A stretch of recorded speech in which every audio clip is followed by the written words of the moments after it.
My name is Carmen Suarez, and for 18 years, I kept a secret that ate away at my soul.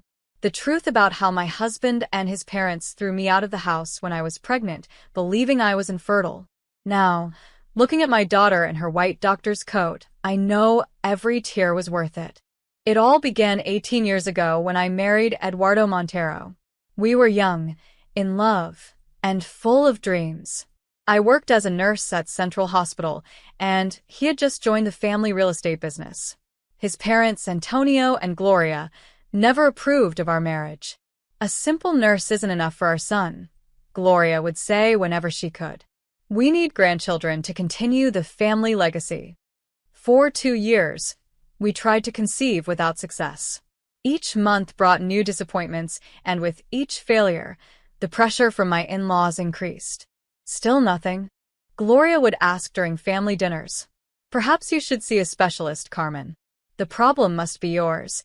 The Monteros have never had fertility problems. Eduardo, who defended me at first, began to grow distant. Family dinners became torture, full of indirect comments and looks of contempt. One day, after another negative result, Eduardo exploded. I can't go on like this. I need heirs, Carmen. My family needs the Montero name to continue. We can keep trying, I pleaded. There are treatments specialists. We've waited too long, he interrupted.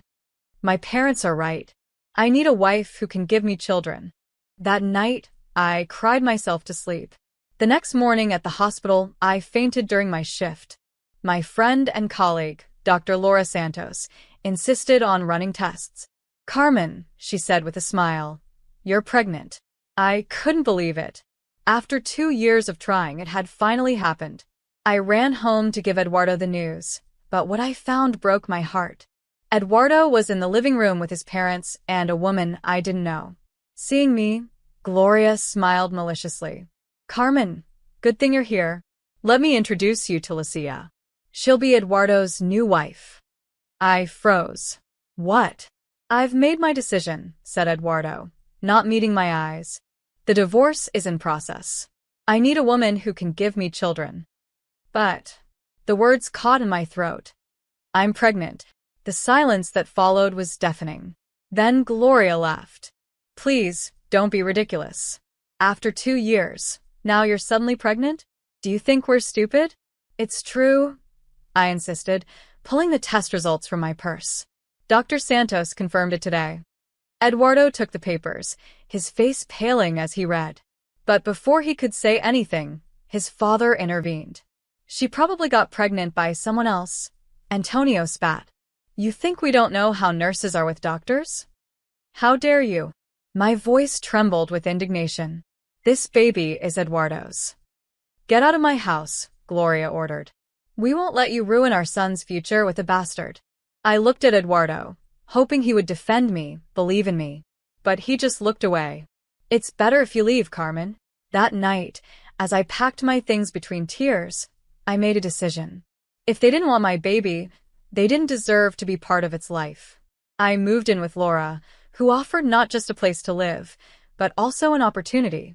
They're opening a new hospital in France, she told me. They need medical staff. You could start a new life there. And so I did. With a broken heart but intact determination, I left everything behind. In France, my life took a new direction. The hospital not only gave me work, but helped me continue my studies. My daughter, Elena, was born healthy and beautiful and grew up surrounded by love. I never hid from Elena that I was a single mother, but I also never told her the complete truth about her father. We separated before you were born, was all I would say when she asked. Elena turned out to be brilliant. She graduated high school at 16 and went straight into medical school. By 24, she was already a respected pediatric surgeon.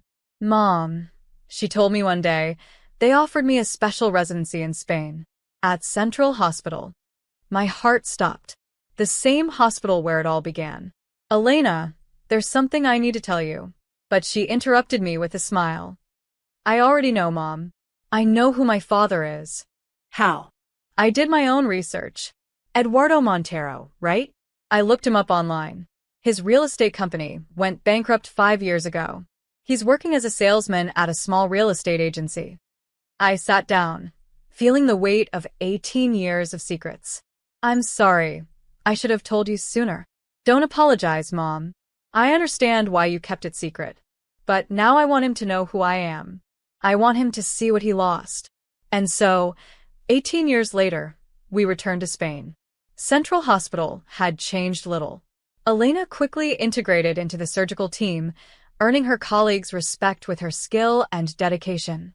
A month after our arrival, Eduardo was admitted for emergency care after a car accident.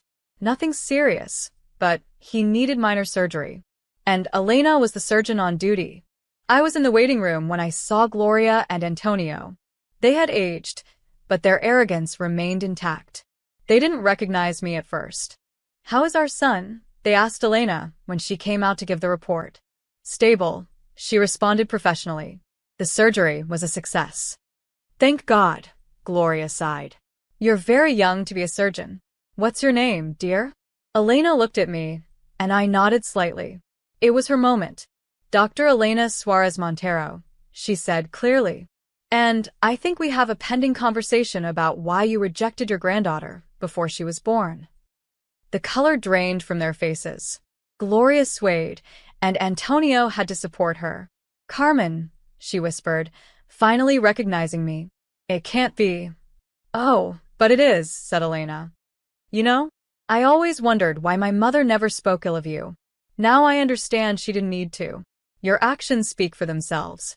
But, Gloria stammered. "We thought that my mother was lying? That the baby wasn't Eduardo's? Well, here I am. And I assure you that DNA tests will confirm everything if you have doubts." At that moment, Eduardo came out of recovery. Seeing me, his eyes filled with tears. "Carmen, after all these years." "Dad," interrupted Elena, her voice cold as ice. "I'm your daughter, the one you rejected before I was born. The one who, according to your family, couldn't exist because my mother was infertile." Eduardo looked between us repeatedly, recognition dawning on his face. You're identical to my sister when she was young. I'm your daughter, doctor, surgeon, and living proof that you made the biggest mistake of your life." The following weeks were a whirlwind of emotions. Eduardo tried to contact us repeatedly, sending messages, flowers, apologies.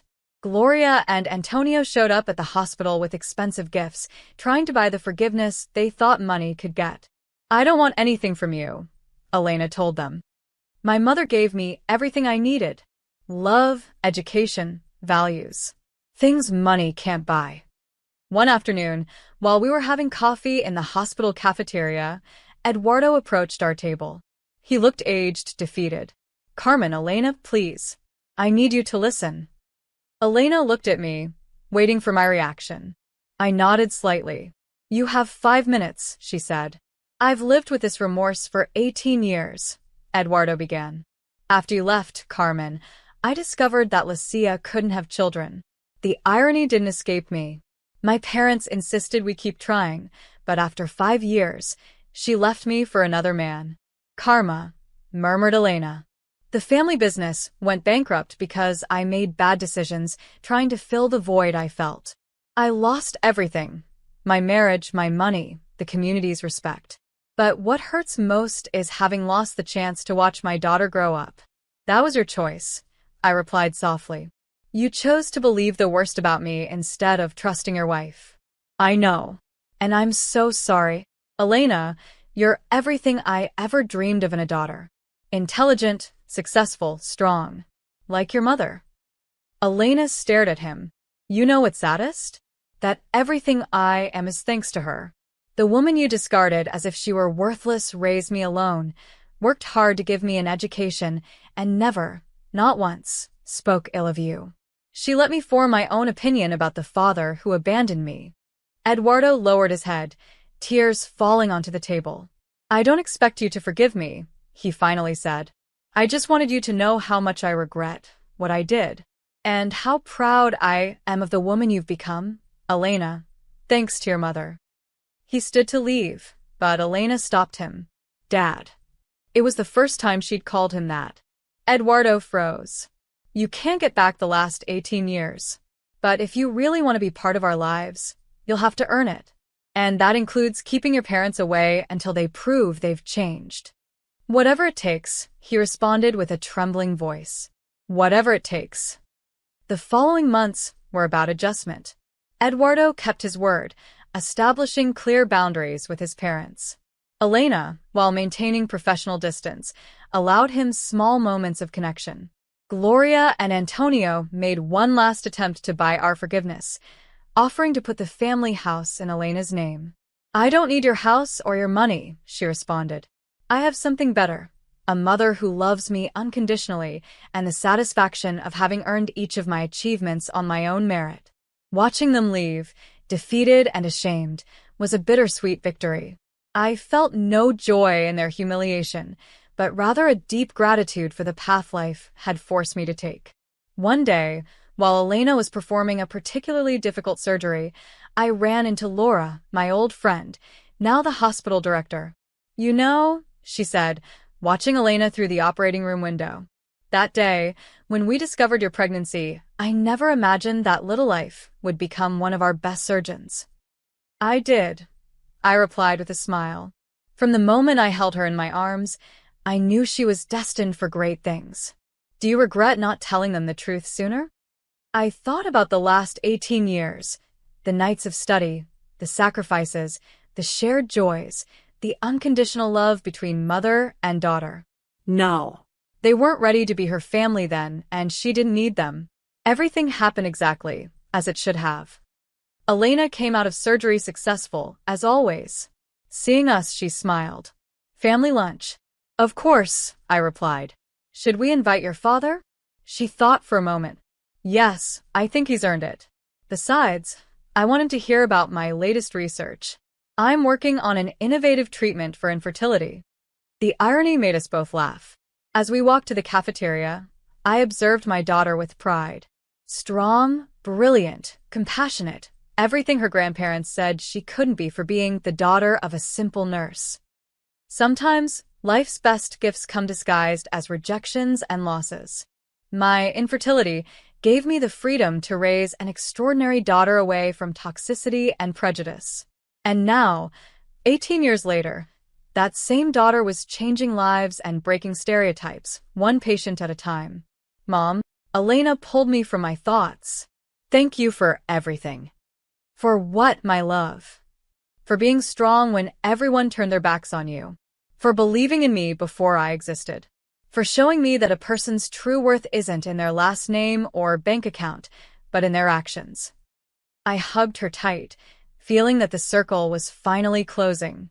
The pain of that rejection, the tears shed, the sacrifices made, everything had been worth it for this moment. Because in the end, the best revenge wasn't proving them wrong. It was raising a daughter who never needed their approval to shine. Thanks for watching. See you again in the next video. Stay stunned.